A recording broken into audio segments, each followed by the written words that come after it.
आदरणीय उपस्थित सर्व पाहुणे मंडळी व मित्रपरिवार, तुम्ही सर्वजण अक्का आणि दादा यांच्या लग्नाचा 55वा वाढदिवस आणि दादांची 75री साजरी करण्यासाठी आमच्या विनंतीला मान देऊन आलात. आपणा सर्वांचे मी स्वागत करते.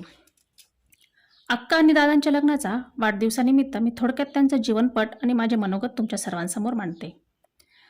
आजचा दिवस खूपच खास आहे, कारण अक्का दादांच्या लग्नाचा आज 55वा वाढदिवस आणि दादांची 75री. आपण सर्वजण अत्यंत दिमागदार स्वरूपात अनुभवतो आहोत.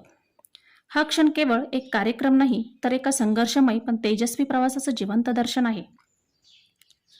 अक्का आणि दादाचं आयुष्य म्हणजे एक जिद्दीची, प्रेमाची, कष्टाची आणि कुटुंबाच्या उभारणीची कथा आहे. दादांबद्दल थोडक्यात सांगायचं झालं तर दादांचा जन्म 1947 मध्ये झाला. त्यांना एक भाऊ व एक बहीण. त्यांच्या जीवनाची वाटचाल ही सावेडी गावातून झाली. त्यांचे 1ली ते 4थीचे शिक्षण सावेडीतील नगरपालिका शाळेत झाले व 5वी ते 7वी रेसिडेन्शियलमध्ये झाले. शिक्षणाची ओढ होती, पण परिस्थिती खडतर होती. रोज घरापासून रेसिडेन्शियल शाळेपर्यंत पायी जावे लागायचे. त्यामुळे अभ्यासाचा कंटाळा यायचा. मग दादा शाळा बुडवून शाळेच्या पाठीमागे असलेल्या मठात जाऊन बसायचे आणि त्यामुळे अखेर शिक्षणाला तिथेच थांबा मिळाला. पण जिथे शिक्षण थांबले तिथे कर्तृत्व सुरू झाले. एका कंपनीत हेल्पर म्हणून कामाला लागले. तिथे अनुभव घेऊन मग ट्रिनिटी फोर्जिंग या कंपनीत ऑफिस स्टाफ म्हणून काम केले. हळूहळू जबाबदारी, प्रामाणिकपणा आणि समजूतदारपणामुळे मान मिळत गेला. अक्का आणि दादांची पहिली भेटी सुंदर योगायोगाने झाली. दादांच्या चुलत भावाच्या लग्नात अक्काला पाहिले आणि त्याच वेळी ती सर्वांना पसंत पडली आणि 1969 मध्ये आमच्या अक्का दादांचा विवाह संपन्न झाला. लग्नानंतर काही दिवसातच त्यांच्या संसारवेलीवर एक कोमल कळी उमलली. सुनीता तिचे नाव. पण नियतीचा क्रूर खेळ. अगदी 1.5 वर्षाच्या वयात मेंदूत ताप जाऊन ती देवाघरी गेली. या दुःखातून सावरत अक्कादादाने पुन्हा आयुष्याच्या प्रवासाला सुरुवात केली. त्यानंतर मग 1973 मध्ये त्यांना पुत्ररत्न जन्माला आले, ते म्हणजे नाना. त्यानंतर 1977 मध्ये बाप्पू, 1979 मध्ये बाळू आणि 1983 मध्ये माझा जन्म झाला. अशा प्रकारे 4 फुलांनी त्यांची संसारवेल बहरली. अक्काबद्दल बोलायचे झाले तर तिचा जन्म एका छोट्याशा खेड्यात अरणगाव शिंदेवाडी येथे झालेला. तिला 7 भाऊ व 1 बहीण. तिच्या कष्टांची जाणीव शब्दात मांडणे अशक्य आहे. शिक्षण नसले तरी हिशेबात एकदम पक्के. लहानपणापासूनच तिने मला पैसे मोजायला सांगून, हिशोब करायला सांगून काटकसरी कसं राहायचं हे शिकवलं. होळीला गोवऱ्या विकल्या की पैसे मोजून घ्यायचे. दही, दूध, तूप विकले की हिशेब करायला सांगायची. अडाणी असून देखील व्यवस्थित आर्थिक नियोजन करणं हा तिचा विशेष गुणधर्म आहे.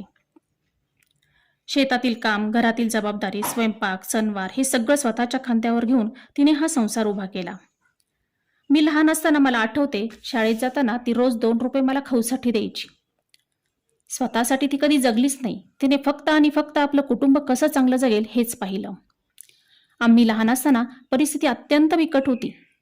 त्या काळात आम्हाला साथ देणारे आमचे सर्व मामा, मामी आणि आत्या व आप्पा यांचा जरूर उल्लेख करावासा वाटतो. कारण त्या काळात त्या सर्वांनी आमच्या कुटुंबाला खूप साथ दिली, हातभार लावला. खरंच त्यांचे ऋण हे न फेडण्यासारखेच आहे. आणि अशा प्रकारे अत्यंत कष्टमयी जीवन जगलेल्या अक्काच्या कष्टाची जाणीव ठेवून माझ्या भावांनी तिच्याच नावाने व्यवसाय चालू केले आणि ते व्यवसाय आज नावारूपाला आले आहेत. आज तिच्या नावामुळेच लोक आम्हा भावंडांना ओळखतात. हीच आमच्यासाठी खरी कमाई आहे. अक्का म्हणजे हौशी. घरातील सणवार असो, कपडे असो की एखादा पदार्थ असो, तिला प्रत्येक गोष्टीत रस असतो. फोटो काढायचं म्हणलं की अक्का लगेच तयार. अक्काने आम्हाला कधीच मारले नाही, पण तिच्या डोळ्यांचा धाक मात्र खूप होता. त्या नजरेत एक आश्वासक प्रेम, काटेकोर शिस्त दडलेली असायची. अक्का सगळं सहन करेल, पण तिच्या मुलांना जर कुणी वेडेवाकडे बोले तर ती सहन करू शकत नाही. दादांचा स्वभाव तर खूपच शांत. मारणे काय, साधे रागावलेलेही ते आम्हाला आठवत नाही. दादा नेहमीच अक्काच्या पाठीमागे उभे राहिले. त्यांच्या जोडीने, परस्पर सहकार्याने हा संसार त्यांनी इतक्या वर्षात छान प्रकारे फुलवला. 55 वर्षे एकत्र, यात किती सुखदुःख, आशा निराशा, यश अपयश आणि तरीही न ढळणारे प्रेम दडलेलं आहे. ही साथ केवळ पती पत्नीची नाही, तर त्या दोघांच्या मैत्रीची, आदराची आणि समजूतदारपणाची आहे. आज आम्ही जे आहोत ते तिच्या संस्कारामुळे. अक्काकडून हिशेब, शिस्त, माया शिकलो. माया आणि कष्ट करण्याची तयारी शिकलो. दादा व अक्कांनी मिळून आमचे आयुष्य छान प्रकारे साकारलं. म्हणूनच आज आम्हाला जगाशी 2 हात करण्याची हिंमत मिळाली. आजच्या या खास दिवशी आम्ही बहीण भाऊ आणि आमचे सर्व कुटुंब एकत्र जमून केवळ वाढदिवस आणि लग्नाचा वाढदिवस साजरा करत नाही, तर या 2 महान कर्तृत्वांना सलाम करत आहोत. अक्का व दादा, तुम्ही आमच्यासाठी प्रेरणास्रोत आहात. तुम्ही आम्हाला केवळ वाढवलं नाही, तर जीवन जगायचं तत्वज्ञान दिलं, जे कितीही पदव्या घेतल्या तरी मिळणार नाही. आज या मंचावरून आम्हा सर्व मुलांकडून, सुना, जावई, नातजावई, नातवंडे आणि परिवारातील प्रत्येक सदस्याकडून एवढंच सांगायचं आहे. आजच्या या खास दिवशी आणि इथून पुढच्या काळात तुमच्या आयुष्यात आरोग्य, समाधान आणि भरभराट लाभो ही स्वामीचरणी प्रार्थना.